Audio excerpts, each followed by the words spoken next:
ऐतिहासिक काल की दूसरी वीडियो ये आपके सामने उपस्थित है। इसके पहले हमने आपको प्राग ऐतिहासिक काल में पढ़ा दिया था और उसके बाद वादे किए थे कि आपको दूसरी वीडियो जो है आद्य ऐतिहासिक काल दिए जाएंगे। तो आद्य ऐतिहासिक काल में आइए देख लेते हैं आज के प्रमुख बिंदुओं को। और इसमें पूरी सिंधु घाटी सभ्यता, इसमें हर मोहनजोदड़ो और फिर अन्य जितने भी सिंधु सभ्यताएं थी और सिंधु सभ्यता में आने वाले शहरों के बारे में पूरी डिटेलिंग्स होगी। तो आइए देख लेते हैं इसमें सबसे पहले कि आद्य ऐतिहासिक काल का मतलब क्या होता है। जैसा कि आपको मालूम है कि ऐतिहासिक काल 3 ग्रुपों में बांटा गया था। एक था प्राग ऐतिहासिक काल, दूसरा आद्य ऐतिहासिक काल और तीसरा ऐतिहासिक काल। तो प्राग ऐतिहासिक काल इसके पहले हमने कंप्लीट किया, जैसे मैंने आपको तुरंत बताया।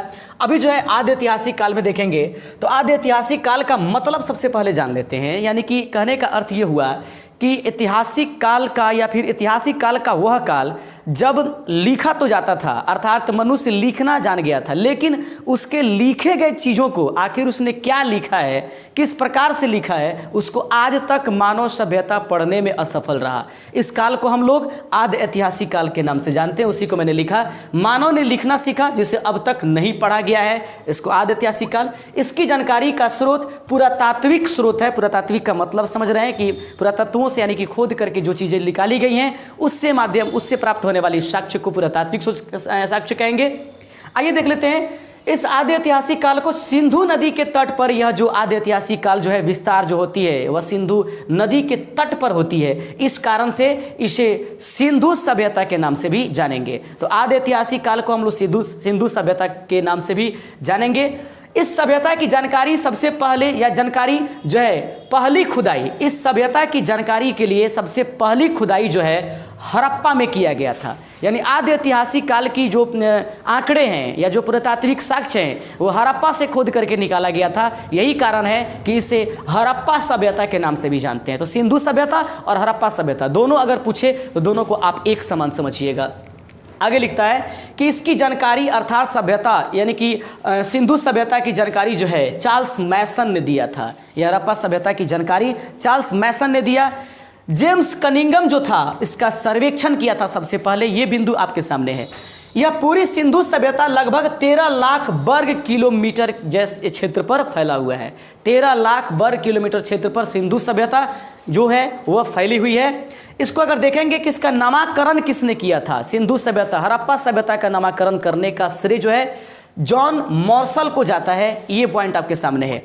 खुदाई किसने किया था, तो सिंधु सभ्यता में जो हड़प्पा स्थल था जो कि पहली शहरी सभ्यता के नाम से जानी जाती है, उसकी खुदाई दयाराम सहनी के द्वारा किया गया। ये कई बार एग्जाम्स में मिलता है और उसका खुदाई 1921 ईस्वी में किया गया था। आगे है कि सिंधु सभ्यता की आकार किस प्रकार से है या उसके आकार को देखें, अगर डिजाइनिंग्स तैयार होती है तो त्रिभुजाकार नजर आती है।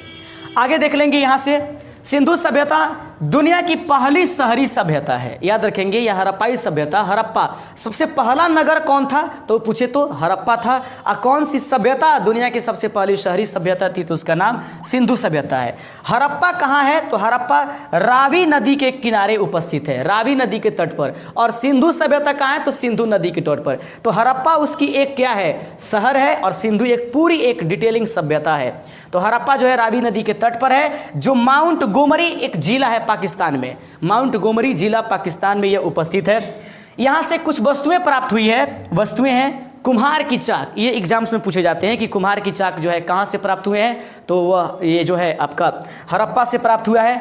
ओखली प्राप्त हुआ है लकड़ी का। उसके बाद स्वास्तिक चिन्ह जो कि हम लोग बनाते हैं हिंदू धर्म में, तो ये स्वास्तिक चिन्ह जो है वो भी हड़प्पा सभ्यता से प्राप्त हुई है। ये पूरी डिटेलिंग से आपके सामने। और उसके बाद अब आइए थोड़ा समझ लेते हैं कि जो पूरी हमारी सिंधु सभ्यता है उसका पूर्वी छोर क्या है, पश्चिमी छोर क्या है, दक्षिणी छोर क्या है, उत्तरी छोर क्या है। इससे भी क्वेश्चंस एग्जाम्स में बने हुए हैं। तो इसमें देख लीजिए बिंदु है आपके सामने। अगर इसको 4 एरिया में उत्तर दक्षिण पूरब पश्चिम हम बांट दिए हैं, जैसा कि आप देख रहे हैं यहाँ पर आप बोर्ड पर। इसमें सबसे पहले उत्तर की तरफ अगर देख लेंगे तो उत्तर की तरफ जो उपस्थित जो स्थान है उसका नाम क्या है मांडा। याद रखेंगे मांडा उपस्थित है। यह कश्मीर में उपस्थित है और यह चिनाब नदी पर आता है। याद रखेंगे चिनाब नदी पर मांडा, और उसके बाद यह जम्मू कश्मीर की सीमा पर बसा हुआ है। आगे देखेंगे उसके बाद इधर से आएंगे तो उत्तर प्रदेश यानी इसका जब हमने क्या पढ़ लिया, उत्तरी पढ़ लिया, तब दक्षिणी पढ़ लेते। उत्तर चिनाब नदी मांडा में, दक्षिण में दाइमाबाद। ये दाइमाबाद महाराष्ट्र में उपस्थित है और ये प्रवरा नदी अर्थात गोदावरी नदी, जैसा कि आपको मालूम है कि गोदावरी नदी का उद्गम स्थान महाराष्ट्र के एक पहाड़ी से हुआ करती है। तो आगे देख लेंगे। ये गोदावरी नदी को आप जानते भी होंगे कि दक्षिण की क्या कही जाती है, गंगा नदी कही जाती है। ये सबसे लंबी नदी दक्षिण की अगर बात की जाए दक्षिणी भारत की होती है। दाइमाबाद महाराष्ट्र में, प्रवरा नदी या गोदावरी नदी। पूरब की अगर बात करें तो पूरब आलमगीरपुर यानी उत्तर प्रदेश में उपस्थित है और वह हिंडन नदी के किनारे उपस्थित है। और आगे देख लेंगे सुतकोंडा अर्थात पश्चिमी तट है डास्क नदी जो कि पाकिस्तान में उपस्थित है। तो इस प्रकार से आप लोग देख लीजिए, इसको याद करने का तरीका भी है। आप पहले सम याद कर लीजिएगा, स से क्या हो जाएगा सुतकोंडा हो जाता है, म से क्या हो जाएगा मांडा, यानी पश्चिम से उत्तर की तरफ, इसको सम कहेंगे। अब उसके बाद अगर आते हैं तो आप यहाँ पर एडी चलेंगे नीचे। सम का मतलब पश्चिम और उत्तर, और उसके बाद एडी का मतलब पूरब से पश्चिम। ए से आलमगीरपुर और डी से क्या होगा आपका दाइमाबाद, यानी कि इस तरीके से चलेंगे। इसके शहरों को याद करने के लिए सम एडी याद रखेंगे, सुतकोंडा और क्या म से आपका मांडा, और एडी से आलमगीरपुर और डी से दाइमाबाद। लेकिन इसके नदियों को याद करने के लिए आपको डच है पर याद रखना होगा। याद रखना है डच है पर। ड से क्या होगा आपके पास डास्क नदी दिखाई दे रहा है ना। उसके बाद च से क्या होगा चिनाब नदी। जैसे जैसे शहर लेकर चले हैं वैसे वैसे नदी लेकर चल रहे हैं। कह रहा है कि ए डच यानी कि डास्क और च से चिनाब नदी, है से हिंडन नदी और पर से प्रवार नदी, यानी इसको गोदावरी नदी के नाम से जानते हैं। तो उम्मीद करिएगा कि इस तरीके से अगर मेंस में आपको इसको लिखने की आवश्यकता पड़े तो बस आसानी पूर्वक लिखिएगा कि आदि ऐतिहासिक काल की वह सभ्यता जो सिंधु सभ्यता के किनारे बसा, सिंधु नदी के किनारे बसा हुआ था, उसे हम लोग क्या कहते हैं सिंधु सभ्यता के नाम से जानते हैं। और सिंधु सभ्यता को हड़प्पा सभ्यता के नाम से भी जानते हैं, चूंकि इसकी हड़प्पा नगर की सबसे पहले खुदाई दयाराम सहनी ने 1921 ईस्वी में किया था।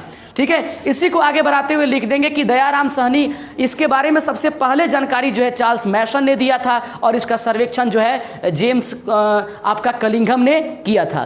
3 लाख वर्ग किलोमीटर पर फैले हुए ये सिंधु सभ्यता आकार में देखने पर त्रिभुजाकार नजर आती है तथा यह जो है त्रिभुजाकार के बाद इसकी पहली शहरी सभ्यता के रूप में जो है सिंधु सभ्यता हड़प्पा नगर जानी जाती है। और सिंधु सभ्यता पूरी सभ्यता जो है शहरी थी, यानी कि शहरों की तरह यहाँ पर व्यवस्थाएं थी। हड़प्पा रावी नदी के किनारे उपस्थित होता है तथा यहाँ पर प्रमुख रूप से पाई जाने वाली जो प्रमुख बिंदुएं या प्रमुख चीज़ें हैं उसमें से सबसे महत्वपूर्ण होता है कुम्हार का चाक और उसके बाद स्वास्तिक चिन्ह। अगर उसके चित्र बना करके, ऐसे चित्र आप बना सकते हैं और बनाने के बाद उसके बिंदुओं को आप क्या करते हैं डिटेलिंग कर दीजिएगा। इस प्रकार से ये सिंधु सभ्यता आपके पास क्लीन हो जाता है। तो अब आइए देख लेते हैं यहाँ से सिंधु घाटी की एक अन्य मुख्य स्थल जिसको हम लोग मोहनजोदड़ो के नाम से जानते हैं।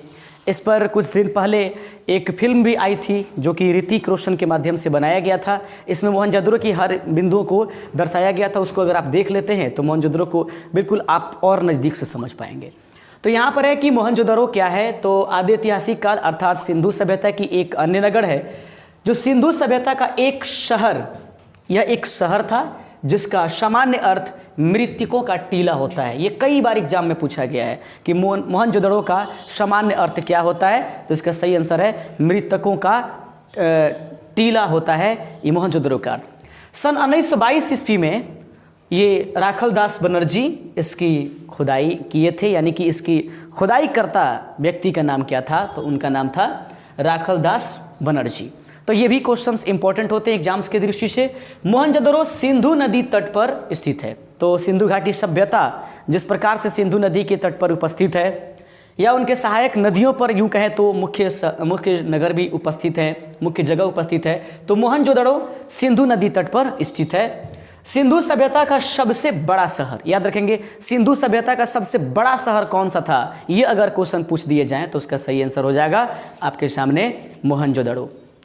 सिंधु सभ्यता का सबसे बड़ा या सबसे बड़ा जो अन्नागार है, ये सबसे बड़ा अन्नागार यहाँ पर मोहनजोदड़ो में उपस्थित है। अन्नागार का मतलब होता है जहाँ पर अनाज को रखा जाता है, तो इसमें कोई बड़ी चिंता की जरूरत नहीं है। सिंधु सभ्यता का सबसे बड़ा जो अन्नागार है वह मोहनजोदड़ो में है, मोहनजोदड़ो में स्थित है। यहाँ से सिंधु सभ्यता की मोहनजोदड़ो से कौन कौन सी वस्तुएं प्राप्त हुई है, तो याद रखना है विशाल स्नानागार, कांसे की नर्तकी प्राप्त हुई है। सबसे इंपॉर्टेंट इस वीडियो का पार्ट, अगर इधर से कोई क्वेश्चन नहीं बनता ये 4-5 बिंदुओं से, तो ये क्वेश्चन जरूर बनता है कि कांसे की नर्तकी सिंधु सभ्यता के किस नगर से प्राप्त हुई है, मोहनजोदड़ो, जिसका अर्थ होता है मृतकों की टीला।